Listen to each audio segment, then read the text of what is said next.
Hello everyone, कैसे हो आप सब लोग। आई होप आप सब लोग अच्छे होंगे। आज इस वीडियो में जो हम टॉपिक करेंगे पार्ट 2 है रिलेशन एंड फंक्शन का।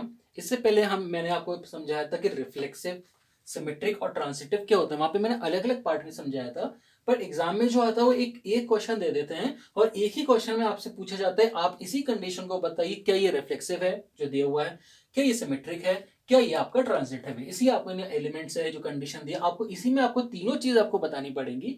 रिफ्लेक्सिव भी है क्या, क्या ये ट्रांसिटिव है, और क्या ये सिमेट्रिक है। इससे पहले जो मैंने वीडियो 1 बनाई थी उसमें मैंने आपको अच्छे से बताया था कि रिफ्लेक्सिव क्या होता है, सिमेट्रिक क्या होता है, ट्रांजिटिव क्या होता है, पर वो अलग अलग बताया था। ठीक है, जैसे कि फॉर रिफ्लेक्सिव के लिए मैंने क्या बताया, जो एलिमेंट्स होते हैं वो सेम होने चाहिए। वैसे 1 1 2 2 3 3 4 4, 3 3 ये 3 है, 3 3 4 4। ठीक है, मतलब क्या कंडीशन बताई थी हमने, ए बिलोंग्स टू आर। ये मैंने पार्ट 1 में बताया था। ठीक है, आप पार्ट 1 जाके देखिए, मैंने अच्छे से कर रहा है, फिर मैं ये बता दूं। सिमेट्रिक के लिए मैंने क्या बताया था, अगर कुछ ऐसा है 1 2 है सो 2 1 भी होना चाहिए। जो उससे स्टार्ट हो रहा है दूसरा उल्टा पुल्टा।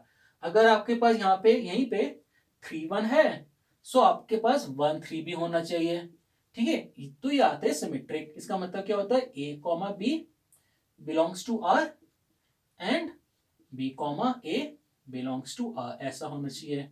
और ट्रांजिटिव के लिए क्या बताया था, ट्रांजिटिव के लिए जो हमने बताया था वो था A comma B belongs to R. इसका भी एक एग्जाम्पल लिखता हूं मैं अभी। एंड एक B comma C belongs to R. It imply अगर ये दो बिलोंग कर रहे हैं तो ए कॉमा सी भी बिलोंग्स टू आर। इसका मतलब क्या बताया था, इसका मतलब मैंने जो एक्सप्लेन किया था वो ये किया था, अगर ऐसा कुछ है 2 कॉमा 1 है एंड 1 कॉमा 2 है। सो जैसे कि 2 कॉमा 1 मतलब ऐसे लिख सकते हैं आप इसको, एंड 1 कॉमा 2 इसको ऐसे लिख सकते हैं। इसका मतलब 2 कॉमा 2 ये भी होना चाहिए। क्वेश्चन में 2 एंड 2 भी होना चाहिए, तभी वो आपका ट्रांसिटिव होगा। अभी इस क्वेश्चन को सॉल्व करेंगे, देखेंगे क्या ये तीनों कंडीशन सेटिस्फाई करती है, क्या ये रिफ्लेक्सिव है, क्या ये सिमेट्रिक है, या रिफ्लेक्सिव होगा सिमेट्रिक नहीं होगा, वो देखना पड़ेगा। ठीक है, तो कैसे करके सॉल्व करना होता है एग्जाम्पल, कैसे करके तरीका होता है, स्टेप बाय स्टेप प्रेजेंटेशन कैसी होती है वो देखना पड़ेगा। ठीक है, एलिमेंट्स दे रखे हैं ए में 1 2 3 4 5 6। कंडीशन दे रखी है ये वाली, क्या कंडीशन है, ये कंडीशन गिवन है। ब्लू किसन करते हैं। ठीक है, ये वाली कंडीशन दी है, तो उसके रिलेशन क्या आ जाएगा, आर कितना आ जाएगा। देखो, अगर x की जगह, देखो ये है ना condition, y equals to X plus 1। ठीक है, और ये नंबर है, अगर मैं x की जगह यहाँ पे 1 रखूं तो 1 प्लस 1 कितना होगा, 2। ठीक है, अगर x मेरा 1 है तो y कितना है, 2। अगर मैं यहीं पे x की जगह, इसी वाली कंडीशन में x की जगह मैं रखूं, यहाँ पे मैं रखूं 2, तो 2 प्लस 1 कितना हो जाएगा, 2 प्लस 1 कितना हो जाएगा, 2 plus 1 is 3। Okay, 2 plus 1 is 3। अगर मैंने x को 2 रखता हूं तो मेरा y कितना आ जाएगा, 3, मतलब एक ज्यादा आ रहा है।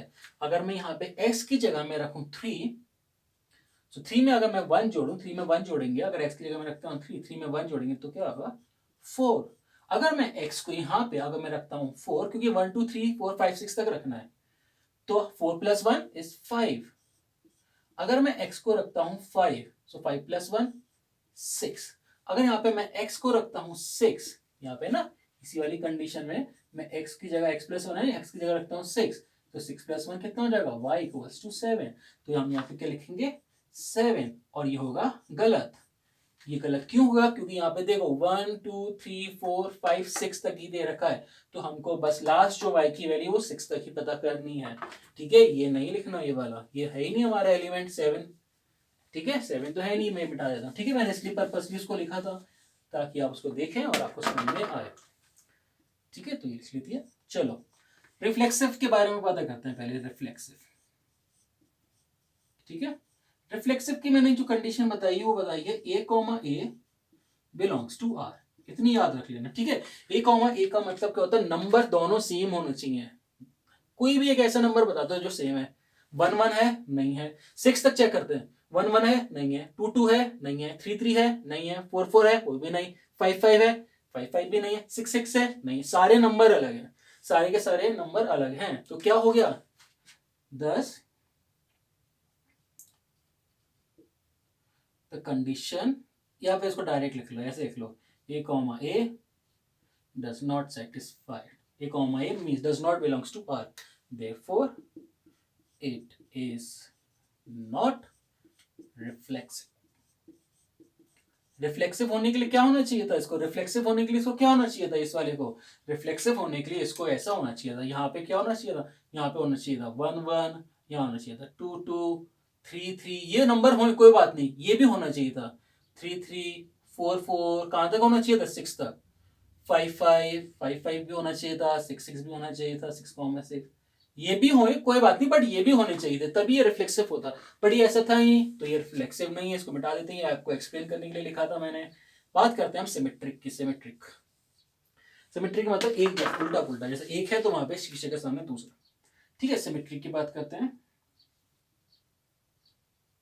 सिमेट्रिक सिमेट्रिक की कंडीशन क्या है, सिमेट्रिक की कंडीशन मैंने बताई है, A comma B belongs to R and B comma A दोनों ही बिलोंग्स टू आर होना चाहिए, बिलोंग्स टू आर।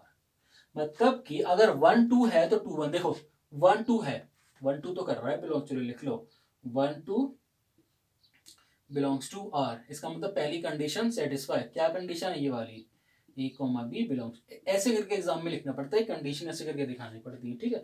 अब आपको देखना क्या 2 कॉमा 1 है कहीं पे भी, 2 2 से स्टार्ट हुआ 3 नहीं है, 2 से और कुछ स्टार्ट हो रहा है नहीं, क्या मतलब कि यहाँ से हमको क्या पता चल गया 2 कॉमा 1 तो बिलोंग्स टू आर नहीं है, it implies B comma A does not belongs to R, इसका मतलब क्या हो जाएगा, therefore it is not symmetric, ठीक है। ये मैं स्पेलिंग यहाँ लिख देता हूँ, आधी स्पेलिंग, ठीक है, इट इज नॉट सिमेट्रिक, ठीक है। अब बात करते हैं ट्रांजिटिव की। ट्रांजिटिव के लिए मैं थोड़ा क्वेश्चन को इरेज करना पड़ेगा, मैं ऊपर वाला है ये इरेज कर देता हूँ, ठीक है, ये वाला, चलिए ऊपर वाला इरेज कर देते हैं जल्दी से ट्रांजिटिव के लिए, ठीक है। ट्रांजिटिव की बात करते हैं, क्या ये ट्रांजिटिव है या नहीं है, सो चलो लिख लेते हैं, पहले ट्रांजिटिव चेक कर रहे हैं। तो ट्रांजिटिव की कंडीशन क्या बताई थी, ट्रांजिटिव की कंडीशन क्या होनी चाहिए, हमने बताई ट्रांजिटिव कंडीशन होनी चाहिए A B belongs to R, B C belongs to R, it means A C belongs to R. इसका मतलब क्या होता है, इसका मतलब ये देखो, अगर 1 2 है, 1 2 तो है मिल गया हमें, 2 से स्टार्ट कुछ और हो रहा है, कुछ और नंबर 2 से स्टार्ट कुछ और हो रहा है, ये हो रहा है 2 से स्टार्ट, ये हो रहा है 2 से स्टार्ट हो रहा है, मतलब कि पहली कंडीशन ये वाली सेटिस्फाइड, दूसरी कंडीशन ये वाली सेटिस्फाइड, क्या ये सेटिस्फाइड हो रही है, इसका मतलब कि ये चीज, इसका मतलब कि क्या इसमें 1 और 2 भी आ रहा है कहीं पे, 1 और 2 आ रहा है, ये रहा 1 और 2 आ रहा है, चलो ठीक है।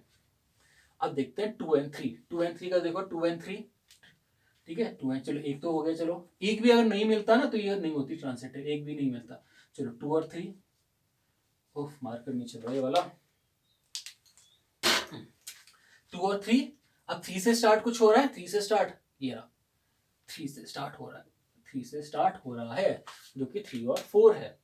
अब आपको क्या देखना, देखो पहली कंडीशन सेटिस्फाइड, दूसरी कंडीशन भी सेटिस्फाइड, ठीक है, जैसे देखा ना 2 और 3, मतलब नेक्स्ट देखना पड़ता है कि 3 से कुछ स्टार्ट हो रहा है, वो उसके साइड में वाला स्टार्ट हो रहा था, सो 3 4। अब क्या देखना पड़ता है, एसी कैसे चेक करते हैं, कभी कभार स्टूडेंट्स लोग होते हैं वो यहीं पे गड़बड़ करते हैं, एसी को चेक करने के लिए बेस्ट है आप एक बार लिख लो, और एसी के लिए ये होता है ये ऐसे लाइन की, ठीक है, मतलब कि 2,4, क्या क्वेश्चन में 2,4 कहीं पे है, कहीं है कहीं है कहीं है कहीं है कहीं है, नहीं है 2,4 नहीं है, तो उसको लिख दो, ये वाली कंडीशन लिख दो अगर आपको अच्छे से दिखाना है, ठीक है। क्या था देखो 2,3 थी वो तो सेटिस्फाइड है, ठीक है, एंड 3,4 है वो भी सेटिस्फाइड है, रिलेशन हो रहा है आर, बट क्या आपका 2,4 सेटिस्फाइड हो रहा है, does not belongs to R, क्योंकि आर में है ही नहीं, 2,4 कहीं है ही नहीं आर में, ये दिखता ही नहीं है, तो क्या लिखोगे, therefore it is not transitive, ऐसे करके एग्जाम में करना पड़ता है। ये एक कॉन्सेप्ट वीडियो थी जहाँ पे आपका मैंने कॉन्सेप्ट क्लियर करा ट्रांजिटिव, सिमेट्रिक और रिफ्लेक्सिव का, इसके मैं डिटेल वीडियो बनाऊंगा जब मैं पूरे बुक्स के क्वेश्चन सॉल्व करूंगा, आपको एक्सप्लेन करूंगा। अगर आपको ये वीडियो अच्छे लगे तो प्लीज चैनल को सब्सक्राइब, वीडियो को लाइक और शेयर करिए। आपसे फिर मिलेंगे, bye bye, take care, have a good day.